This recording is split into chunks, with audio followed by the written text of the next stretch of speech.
السلام علیکم۔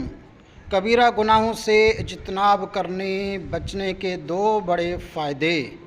اگر کوئی شخص کبیرہ گناہوں سے بچتا ہے اور ان سے اجتناب کرتا ہے، اپنے آپ کو کبیرہ گناہوں سے دور رکھتا ہے، تو اللہ تبارک و تعالیٰ کی طرف سے اس بندے کے لیے دو بڑے فائدے اس کو حاصل ہوں گے۔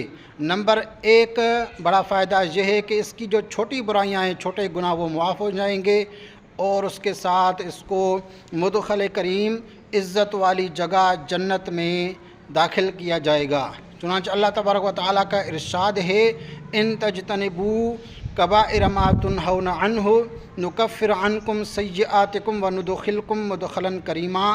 اگر تم کبیرہ گناہوں سے اجتناب کرو گے جن سے تمہیں روکا جاتا ہے، تو تم سے تمہاری برائیوں کو مٹا دیں گے اور تمہیں عزت و کرامت والی جگہ داخل کریں گے۔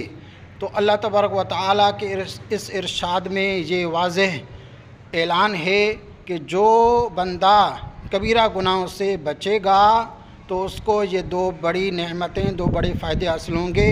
نمبر ایک، چھوٹی برائیاں، چھوٹے گناہ معاف ہو جائیں گے، اور نمبر دوسرا، اس کو جنت حاصل ہوگی۔ اللہ تبارک و تعالی ہم سب کو جنت الفردوس میں اعلیٰ مقام عطا فرمائے اور ہر قسم کے گناہ سے بچائے۔